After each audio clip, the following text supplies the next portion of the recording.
अस्सलाम वालेकुम।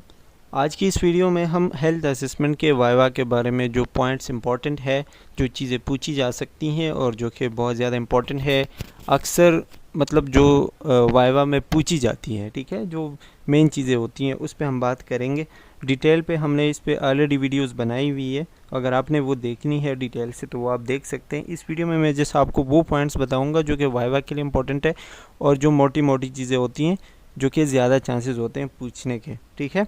सबसे पहले तो मैं आपको ये क्लियर कर दूं कि वाइवा में जो है 4 चैप्टर शामिल है, जिसमें assessment of I and air है, ठीक है, कार्डियोवास्कुलर सिस्टम है, रिस्पायरेटरी जिसको हम थोरैक्स एंड लंग्स कहते हैं, ठीक है। और इसके अलावा एक एक्स्ट्रा चैप्टर जो कि मिड टर्म के हवाले से था, दैट इज़ न्यूरोलॉजिकल सिस्टम, ठीक है। तो ये 4 चैप्टर है। इस वीडियो में हम चारों के ऊपर थोड़ी थोड़ी बात करेंगे, जो चीज़ें इंपॉर्टेंट है वो डिस्कस करेंगे। So let's get started with the first chapter, that is assessment of eyes and year. इस चैप्टर में जो चीज़ें इंपॉर्टेंट है, सबसे पहले तो एनाटॉमी कि आई और ईयर की सबसे पहले आपको एनाटॉमी बहुत ही बेहतरीन याद होनी चाहिए, ठीक है। जैसे कि आई की एनाटॉमी के बारे में हम बात करें तो इसके अंदर आपको 2 चीज़ें मिलेंगी, मतलब 2 किस्म की चीज़ें मिलती है। एक होती हैं एक्स्ट्रा ऑक्यूलर, एक होती है इंट्रा ऑक्यूलर।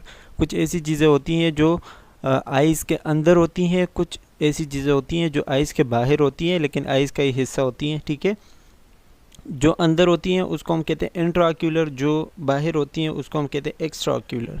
ये पहले आपको ये बताया गया है कि आई क्या, तो आपको पता है कि एक सेंसरी ऑर्गन है जो कि देखने में हेल्प करता है, ठीक है, और इसकी वजह से हमें चीज़ें नज़र आती हैं।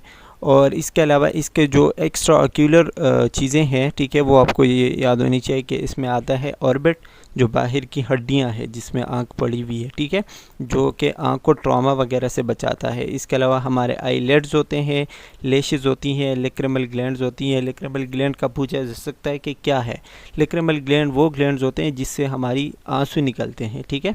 इसके अलावा पैंक्टम, कैनिकुलाई और इसके अलावा एंड सैक प्रोटेक्ट, ये वही सारी चीज़ें हैं जिससे पास म्यूकस और ये आई और कोई ना कोई मतलब आइस के अंदर जितनी भी लिक्विफाइंग चीज़ें हैं, जो लिक्विड टाइप चीज़ें प्रोड्यूस करती हैं, ठीक है, वो ये सारे ग्लैंड्स हैं और यहाँ पे मौजूद होती हैं। तो ये आप कह सकते हो कि एक्स्ट्रा ऑक्यूलर स्ट्रक्चर्स वो होते हैं जो कि आइस के बाहर के आसपास मौजूद होते हैं, ठीक है, और आई को प्रोटेक्ट करने में हेल्प करते हैं।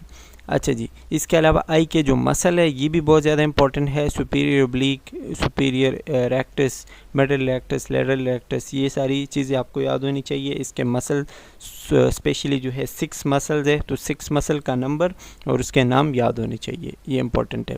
अब आते हैं इंट्राक्यूलर स्ट्रक्चर्स पे।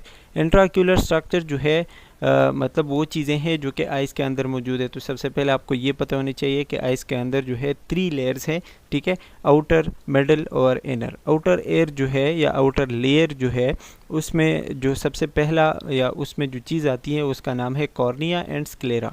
आउटर लेयर में क्या क्या चीज़ें आती हैं, कॉर्निया और स्क्लेरा, ये आपको याद होना चाहिए, ठीक है। दूसरा जो है मिडल लेयर है, मिडल लेयर में कोराइड, सिलियरी बॉडी और आइरिस आता है, प्यूपल वगैरह भी आता है, ठीक है, तो ये याद होने चाहिए। इसके अलावा जो इनर लेयर है उसमें रेटिना आता है, जो कि जिसके ऊपर जाके इमेज बनती है। तो इनके फंक्शंस और इनके नाम याद होने चाहिए। आउटर लेयर में क्या आता है, मिडल लेयर में और इनर लेयर में क्या क्या चीज़ें आती हैं, ये सारी चीज़ें आपको याद होनी चाहिए, ठीक है।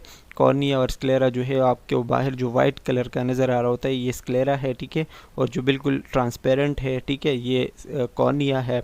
ये इस तरह जो है कोराइड, सिलियरी और आइरिस जो कलर पार्ट है आई का, ठीक है, और रेटिना हमें नज़र नहीं आ रहा होता, वो बिल्कुल अंदर की तरफ होता है जिस पे जाके इमेज बनती है। तो ये सारी चीज़ें याद होनी चाहिए वाइवा के हवाले से, ठीक है।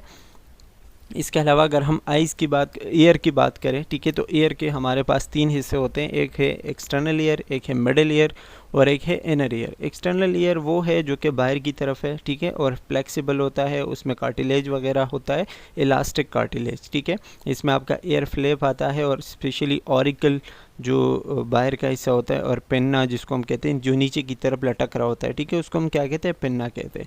और ऑडिटरी किनाल जो कि एक रास्ता है अंदर की तरफ जो जा रहा होता है उसको हम कहते हैं ऑडिटरी किनाल, ठीक है।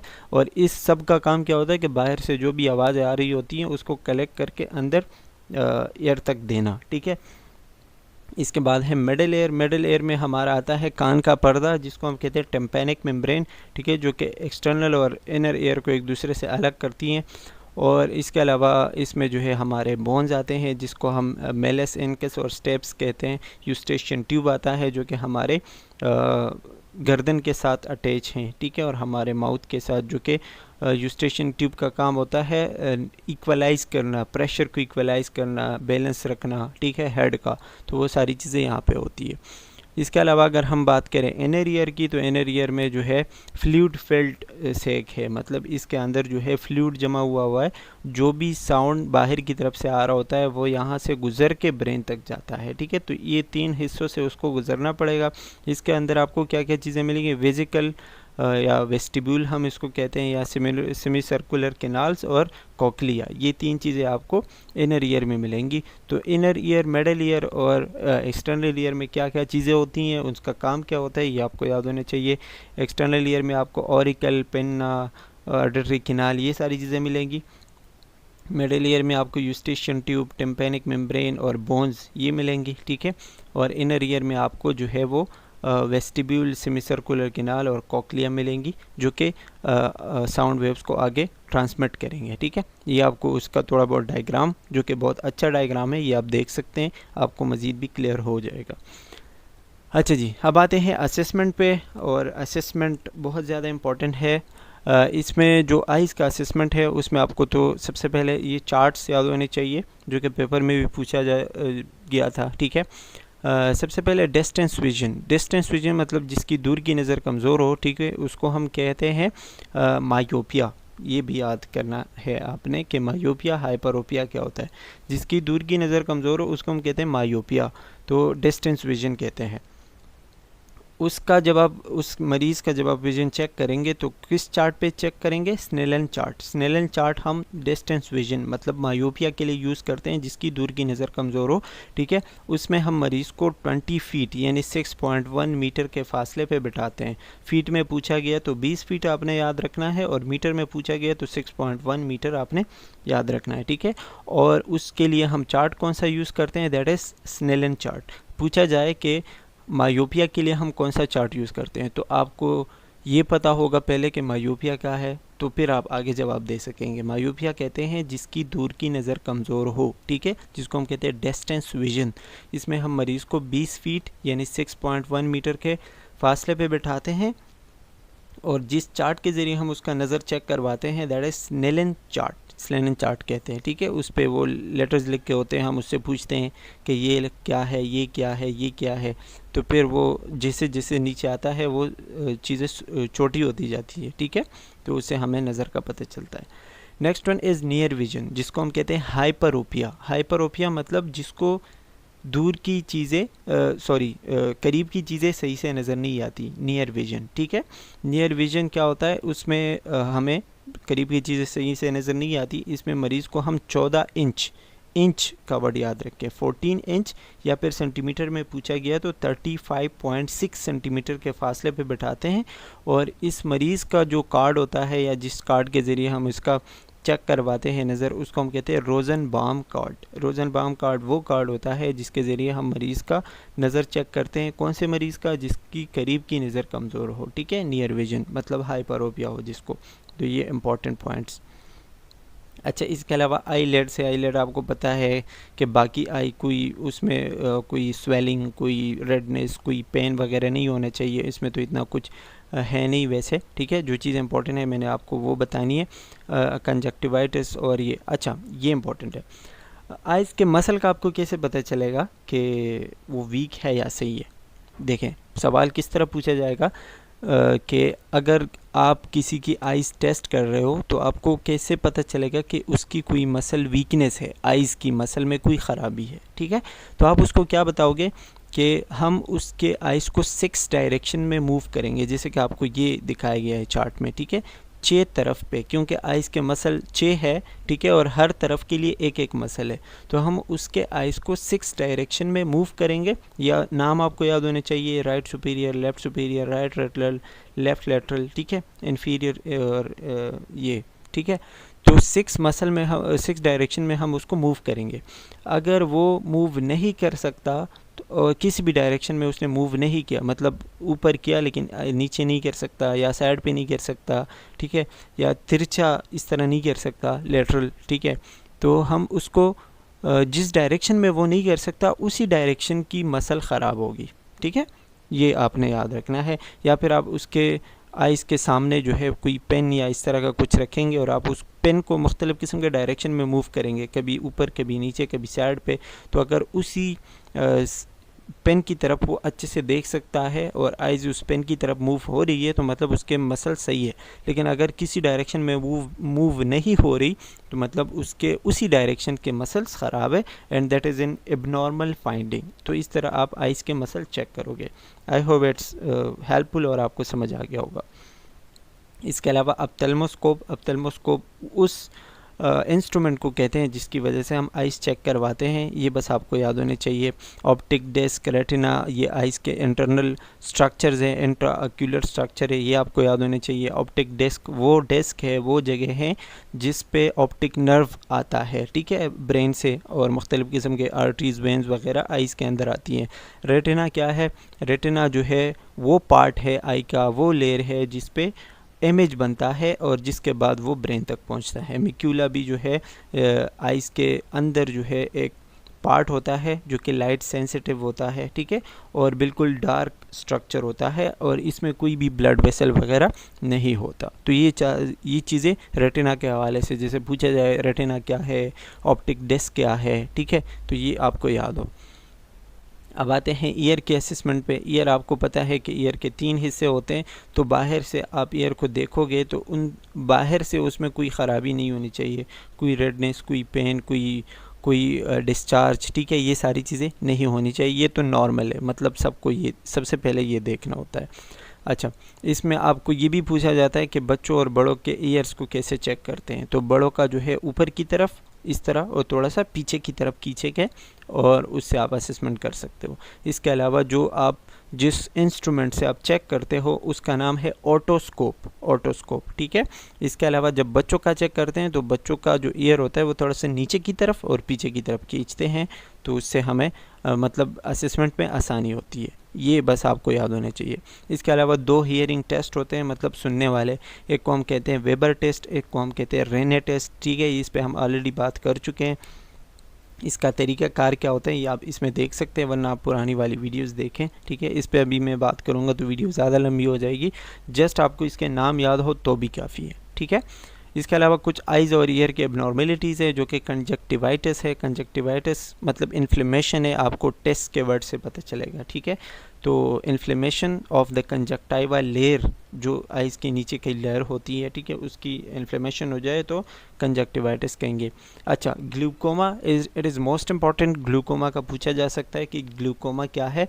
ग्लूकोमा जो है आइज़ के अंदर जब लिक्विड या प्रेशर बहुत ज़्यादा डेवलप हो जाए जिसकी वजह से आइज़ में दर्द हो, विज़न में ख़राबी हो, चीज़ें सही से नज़र नहीं आ रही हो, ठीक है, और डिस्चार्ज वगैरह हो रहा हो, आइज़ बहुत ज़्यादा रेड हुई हो, ठीक है, तो इसकी वजह से क्या होता है, इस कंडीशन को हम कहते हैं ग्लूकोमा। ये होता किस वजह से है कि आइज़ के अंदर फ्लूइड बिल्डअप हो जाता है, प्रेशर डेवलप हो जाता है, जिसके अंदर सारा सब कुछ जो है वो डिस्टर्बेंस हो रहा होता है, ठीक है, तो इस कंडीशन को हम कहते हैं ग्लूकोमा। इसमें एक होता है ओपन एंगल या फिर क्रॉनिक ग्लूकोमा, और एक होता है एक्यूट ग्लूकोमा। क्रॉनिक ग्लूकोमा जो है वो बहुत टाइम से आ रहा होता है, और एक्यूट जो है वो अचानक डेवलप हो रहा होता है, ठीक है। इसमें दर्द भी बहुत ज़्यादा होता है। क्रॉनिक में इतना दर्द नहीं होता, जस्ट प्रेशर डेवलप हो रहा होता है। अच्छा, पीरी ऑर्बिटल एडिमा, आइज़ के इर्द गिर्द जो है एडिमा होना, स्वेलिंग होना। टोसिस इंपॉर्टेंट है, आईलेड ड्रॉपिंग होना। जो आईलेड होता है ये नीचे की तरफ आता है, ड्रॉप होता है, इसको हम कहते हैं ptosis. Cataract is very important, पूछा जा सकता है। कैटरेक्ट जो है नॉर्मली हम विजन लॉस को कहते हैं जब आंखें बिल्कुल वाइट कलर की हो जाती हैं, क्योंकि लेंस के ऊपर जो है प्रोटीन जमा होते हैं, ठीक है, जिसकी वजह से नज़र नहीं आ रहा होता कुछ, तो इस कंडीशन को हम कहते हैं कैटरेक्ट। क्लाउडीनेस ऑफ लेंस हम इसको कहते हैं, ठीक है। ये उम्र के साथ साथ होता है, मतलब एजिंग की वजह से, जिसको हम सेनाइल कैटरेक्ट भी कहते हैं। मैक्यूलर डीजनरेशन, ये तो खैर मतलब मैक्यूला जो मैंने आपको भी बताया वो ख़राब हो जाए तो मैक्यूलर डीजनरेशन कहते हैं। इसमें ये चीज़ें इंपॉर्टेंट है, डिप्लोपिया, डिस्चार्ज। डिप्लोपिया क्या होता है? डबल विजन, दो दो चीज़ें नज़र आना, ठीक है। जब आपके एक्स्ट्राक्यूलर मसल्स ख़राब हो जाते हैं, ठीक है, तो आपको चीज़ें दो दो नज़र आती हैं। डिस्चार्ज कोई भी पस, कोई भी आंसू, कोई भी इस तरह की कोई चीज़ निकलना, ठीक है। पेन होना, विजन लॉस, ये सारी चीज़ें याद रखनी है। ईयर एक, ईयर एक का मतलब होता है कान का दर्द, ठीक है। हियरिंग लॉस, ये भी आपको पता है। ओटाइटिस मीडिया पूछा जा सकता है। ओटाइटिस मीडिया का मतलब होता है inflammation of the middle ear. Inflammation of the middle ear क्या होता है कि आपके मिडल ईयर का इन्फ्लेमेशन हो जाए किसी भी डिस्रप्शन की वजह से, मतलब यूस्टेशन ट्यूब में कोई मसला आया, ठीक है, या अंदर कोई फ्लूइड बिल्डअप हुआ, या कोई वो टेम्पेनिक मेम्ब्रेन ख़राब हो गई, उसमें कोई मसला आया, ठीक है, तो इसकी वजह से क्या होता है? Otitis media. अच्छा, इफ्यूजन, इसके अलावा ये जो लिखा हुआ है कोलिस्टीटोमा। कोलिस्टीटोमा मतलब ये कि एबनॉर्मल स्किन जब वहाँ पे ग्रोथ होती हैं, ठीक है, एबनॉर्मल स्किन की, और वो बिल्डअप हो जाती हैं, तो उसकी वजह फिर सुनने में मसला होता है, इसको हम कहते हैं कोलिस्टीटोमा। अच्छा, परफोरेशन, परफोरेशन मतलब टेम्पेनिक मेम्ब्रेन में सुराख होना, ठीक है, होल बनना, कोई भी मसला आना, ठीक है। That's all about I and year. Next हम पढ़ने जा रहे हैं कार्डियोवास्कुलर, या फिर उससे पहले जो है रिस्पायरेटरी है, तो रिस्पायरेटरी पढ़ने जा रहे हैं। रिस्पायरेटरी सिस्टम, इसमें इतना कुछ नहीं है, इसका असेसमेंट जो है वो नहीं पूछेंगे आई होप के इतना, क्योंकि 4 चैप्टर है और चारों में से एक एक सवाल भी करेंगे तो आपके 2 मिनट पूरे हो जाएंगे, 2 मिनट का ही टाइम होता है, ठीक है। तो इसमें जस्ट आपको एनाटॉमी याद हो तो काफ़ी है। थोड़े बहुत इसके साउंड्स हैं जो कि मैं आपको अभी बताऊँगा, वो आपने याद रखनी है। एनाटॉमी जो है, आपको पता है कि हमारा जो रिस्पायरेटरी सिस्टम है नोज़ से शुरू होकर लंग्स में जाके अल्विलाई पे ख़त्म होता है, ये इसकी एनाटॉमी है। इसके अंदर जो जो अर्गन्स आते हैं, ठीक है, वो आपको पता होने चाहिए। रिस्पायरेटरी सिस्टम को हम 2 हिस्सों में डिवाइड करते हैं, एक है अपर एयरवेज, एक है लोअर एयरवेज। अपर एयरवेज में आपके पास नोज़, ओरोफेरिंग्स यानी माउथ, ठीक है, लेरिंगोफेरिंग्स, लेरिंग्स आता है। लेरिंग्स तक जो है ये अपर एयरवेज है। लेरिंग्स के बाद जो एयरवेज आते हैं ब्रोंकस, ब्रोंक्यूल्स, अल्विलाई, लंग्स, ठीक है, ये सारी चीज़ें जो है लोअर एयरवेज कहलाते हैं, ठीक है। इसलिए हम रिस्पायरेटरी सिस्टम को 2 हिस्सों में डिवाइड करते हैं, अपर और लोअर। लोअर जो है वो लेरिंग्स से नीचे है और अपर जो है वो नोज़ से लेके लेरिंग्स तक है। इसके अलावा इसका जो फंक्शन है वो याद होना चाहिए कि ये जो है हमारे पूरी बॉडी को ऑक्सीजन देता है, ठीक है। इसके अलावा ये जो है जो एक्स्ट्रा या जो एक्सेस चीज़ें होती हैं, जो कार्बन डाइऑक्साइड, जो वेस्ट मटेरियल होता है, वो बॉडी से रिमूव करना इसका काम है। तो ऑक्सीजन देना, कार्बन डाइऑक्साइड रिमूव करना, बॉडी को जो है ब्लड प्रोवाइड करना। ब्लड तो खैर हार्ट प्रोवाइड करता है, लेकिन ब्लड के ज़रिए जाती है ऑक्सीजन, तो ऑक्सीजन प्रोवाइड करना जो है वो रिस्पायरेटरी सिस्टम का काम है। ये आपको इसका फंक्शन याद होना चाहिए। इसकी एनाटॉमी, लेरिंग्स जो है आपको पता है कि इसके अंदर वोकल कॉर्ड्स होते हैं और इसकी वजह से हमारी आवाज़ प्रोड्यूस होती है, तो वॉइस सेंटर या वॉइस बॉक्स भी कह सकते हैं इसके ऊपर जो है आपको एक टेप या एक बॉटल के हेड जैसा चीज़ नज़र आएगी, ठीक है, इसको हम कहते हैं एपिग्लॉटिस। एपिग्लॉटिस का काम क्या होता है? इस लेरिंग्स को या ट्रेकिया को बंद करना। जब हम खाना खा रहे होते हैं तो खाने की कोई पार्टिकल जो है वो लेरिंग्स या ट्रेकिया के अंदर, मतलब सांस की नाली के अंदर ना जाए, इसलिए इसके ऊपर एक डब्बा सा या आप कह सकते हो एक ढक्कन सा पड़ा हुआ है, ठीक है, जिसकी वजह से बंद रहता है ताकि खाना यहाँ पे ना जाए। तो एपिग्लॉटिस का यही काम है। अच्छा जी, लंग्स आपको पता है कि हमारे 2 लंग्स होते हैं, दोनों लंग्स के बीच का जो स्पेस है उसको हम कहते हैं मीडिया स्टेनम, ये जो लिखा हुआ है, ठीक है, मीडिया स्टेनम। राइट लंग जो है थोड़ा सा बड़ा होता है, उसके अंदर आपको 3 लूब्स मिलेंगे, अपर, मिडल और लोअर, ठीक है। और जो लेफ़्ट लंग होता है वो थोड़ा सा छोटा होता है, क्योंकि उसने हार्ट को भी थोड़ी सी जगह दी हुई होती है, तो वो थोड़ा सा छोटा है और उसके 2 लोब्स हैं, अपर और लोअर आप कह सकते हो, ठीक है। इसके अलावा थोरैक्स का मतलब होता है जो हमारे सीने का एरिया है, ठीक है, जिसमें हमारे 12 सेट्स ऑफ रिब्स आते हैं और 12 थोरेसिक वर्टेब्रा आता है। वर्टेब्रा जो है पीछे की तरफ वर्टेब्रल कॉलम में मौजूद है, और जो रिब्स है, ठीक है, वो आगे की तरफ 12 सेट्स है, तो ये आपको याद होनी चाहिए। इसके अलावा क्लेविकल्स के जो बोन्स है, स्टेनम है, स्कैपुला है, ये सारी चीज़ें थोरैक्स के अंदर आते हैं, ये बोन्स के नाम है। प्लूरा क्या है? प्लूरा वो मेम्ब्रेन है जो कि लंग्स के इर्द गिर्द मौजूद है, ठीक है, लंग्स को फ्रैक्शन से बचाता है। इस मेम्ब्रेन का नाम क्या है? प्लूरा। और इसके अंदर जो है एक फ्लूइड होता है, उसको हम कहते हैं प्लूरल फ्लूइड, और जहाँ भी फ्लूइड आता है उसका यही काम होता है कि फ्रैक्शन से बचाना। इसके नीचे होता है डायफ्राम। डायफ्राम आपको पता है एक एक्सेसरी मसल होता है जो कि सांस लेने में हेल्प करता है।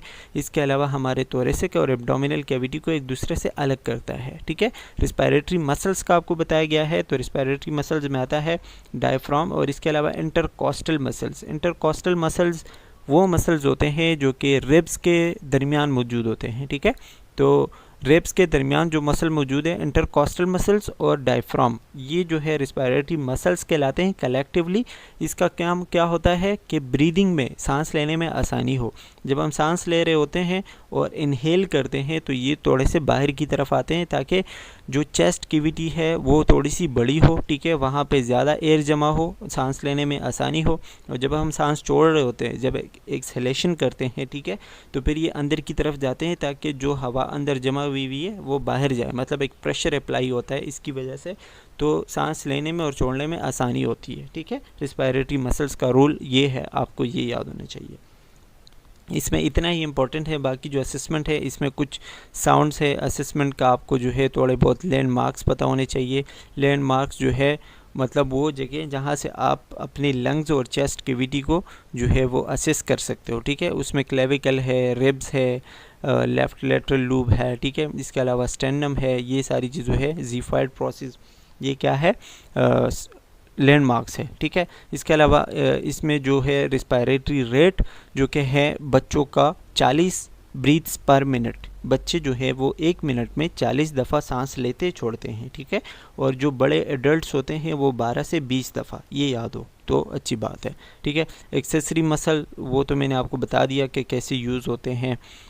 चेस्ट को आप कैसे पेल्पेट करेंगे, ये तो आपको पता है कि अपने हाथ से, अपनी उंगलियों से पेल्पेट करेंगे। उसमें कोई भी टेंडरनेस, कोई भी रेडनेस, कोई भी स्वेलिंग, कोई भी ख़राबी नहीं होनी चाहिए। अगर इस तरह कुछ है तो आपने नोट करना है। खैर ये डिटेल में हो जाएगा, इस पर मैंने ऑलरेडी वीडियो बनाई हुई है। इसमें मैं जस्ट आपको जो पॉइंट्स है वो बता रहा हूँ, इसमें इतना कुछ नहीं है। अच्छा, डायफ्राम का ये भी छोड़ देते हैं। आस्कल्टेटिंग द चेस्ट, चेस्ट की साउंड्स जो है वो सुनना, ठीक है। तो साउंड्स क्या क्या है, ब्रोंकोफोनी, ईगोफोनी और ये 1 2 3 99 ईगो, ये तो खैर 4 साउंड है जो कि आपको मुख्तलिफ जगह पे मिलते हैं, ट्रेकिया, ब्रोंकाई और ब्रोंको वेजिकुलर और वेजिकुलर, ठीक है। 4 किस्म के साउंड होते हैं। अच्छा, ये वैसे इंपॉर्टेंट है, ये जो चीज़ है chest wall abnormalities. Barrel chest क्या होता है, जो बाहर की तरफ आ रहा होता है, ठीक है। जब चेस्ट, सीने का जो हिस्सा है वो बहुत ज़्यादा बाहर की तरफ हो उसको हम कहते हैं बैरल। फनल चेस्ट जब वो अंदर की तरफ हो उसको हम फनल चेस्ट कहेंगे। पिजन चेस्ट क्या होता है, इंटीरियरली डिस्प्लेस स्टेर्नम। स्टेर्नम जो है आपका डिस्प्लेस है, अपनी जगह पे नहीं है, उसको हम पिजन चेस्ट कहेंगे। और थोरेसिक काइफोस्कोलियोसिस, ये जो है एक शोल्डर जब ऊपर एक नीचे होती है और इसके साथ साथ जो वर्टिब्रल कॉलम होता है, ठीक है, जो स्पाइनल कॉर्ड होता है वो भी टेढ़ा हुआ होता है, डिस्टर्ब होता है, उसको हम कहते हैं थोरेसिक काइफोस्कोलियोसिस, जो कि एक एबनॉर्मल कंडीशन है, ठीक है। इसके अलावा टेक एपनिया, ब्रेड एपनिया, डेस्पनिया, ये आपको याद होना चाहिए। टेक एपनिया तेज़ तेज़ सांस लेना, ठीक है। ब्रेड एपनिया स्लो सांस लेना। एपनिया जब बिल्कुल सांस हो ही नहीं, बिल्कुल सांस ही नहीं ले रहा, ठीक है। हाइपर एपनिया बिल्कुल गहरी और तेज़ सांस लेना, ठीक है, ये आपको याद हो। कॉस्मोली, काइनिस्ट्रोक की अभी छोड़ दे फ़िलहाल, ठीक है।